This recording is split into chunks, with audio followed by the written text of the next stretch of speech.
पंजाब से वार करते हुए वफाक हिला दिया।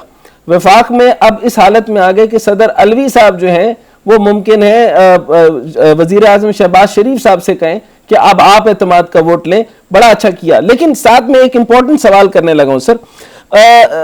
राना सनाउल्लाह साहब ने वजाहतें दी हैं नवाज शरीफ साहब को और उन्होंने कहा कि हुक्मरान इत्तेहाद के 5 नाराज अरकान को परवेज इलाही साहब ने आखिरी लम्हात में मनाने में कामयाब हो गए। ये क्या सर अंदर की कहानी है? और प्लस वो ये कहते हैं कि मोनस इलाही साहब को आते गिरफ्तार करेंगे। ये क्या तरीकाकार है?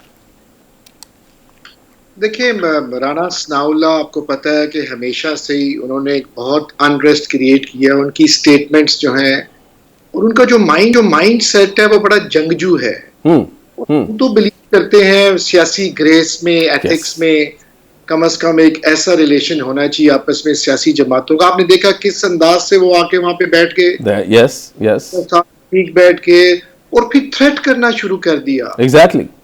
और फिर अजीब सी लैंग्वेज इस्तेमाल करते हैं वो। और फिर उन्होंने वहां पे पंजाब असेंबली में घुसने की कोशिश की, जो कि ठीक है वो आ गए। फिर अता तारड़ वाला इशू हुआ। तो ये इन्होंने पहले दिन से, जब से वोट ऑफ कॉन्फिडेंस का कहा गया, तो इन्होंने कहा कि जी 12 बंदे इनके शॉर्ट हैं, इनको तो एतमाद इनके पास है ही नहीं है। नेगेटिव प्रोपेगेंडा की इंतहा की और इन्होंने अंडर एस्टिमेट किया exactly.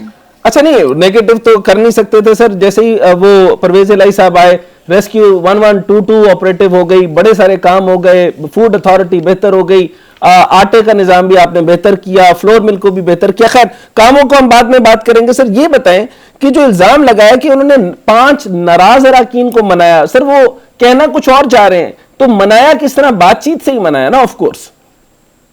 देखिए, हमारा जो 186 का नंबर है वो इंटैक्ट था।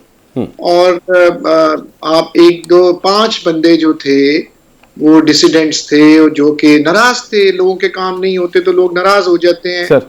और उसमें ये एक पॉलिटिकल प्रोसेस है कि एमपीए नाराज होता है, एमएनए नाराज होता है, लेकिन वो तो उन्होंने मना लिए सर। अब ये बताइए सर कि मोनस इलाही साहब को अता तारड़ साहब जो हैं वो पता नहीं अभी पूरे तरीके से अभी बड़े भी हुए हैं या नहीं हुए, राना सनाउल्लाह साहब हो गए, ये किस तरीके से धमकियां दे रहे? उनकी क़यादत मौजूद नहीं, नून लीग में क़यादत का फुकदान है, उनकी क़यादत एक पेज पे नहीं, और वो धमकियां दे रहे हैं कि मोनस इलाही साहब आएंगे और सारे केसेस जो हैं वो परवेज इलाही साहब के लिए और मोनस इलाही साहब के ऊपर खोल देंगे या इमरान खान साहब पे खोल देंगे। ये क्या मामलात है सर? ये जो सियासी इमेच्योर वर्कर हैं नून लीग के, इन्होंने सारी फिजा को खराब किया। और दरअसल रोल तो बनता था हमजा शहबाज का। हमजा शहबाज तो मिसिंग है। इतना important event, vote of no confidence, आप ऑपोजिशन लीडर हैं, आपने देखा जब से उनको हार हुई और वो नहीं बन सके chief minister, he is vanished. नहीं सर, आपको नहीं लगता कि सारे लोग जो हैं, पूरा नून लीग ने रो कर कहा कि जब हमारा लीडर हमजा ही साथ हमारे नहीं है तो हमने किस लिए जीतना है और क्यों जीतना है? एम आई राइट? बाकी जो मोनस इलाही साहब की आपने बात की, ये कौन सा को पहली बारी हुआ है? सारी जिंदगी इनकी खिलाफ इंक्वायरियां होती रही हैं, इनकी तलबी होती रही है। एफआईए ने तलब किया, अपना नैब ने तलब किया। तो चूंकि वफाक के पास एक ये टूल है और वफाक के अंडर है, नैब भी है, एफआईए भी है, एफआईए को इन्होंने इस्तेमाल किया और किसी भी किस्म की इंक्वायरी ये कर सकते हैं। They want to break, actually वो चाहते हैं कि मोनस इलाही हो या कोई और हमारे पार्टी का बंदा हो, उसको ब्रेक किया जाए। लेकिन ब्रेक किसने होना है?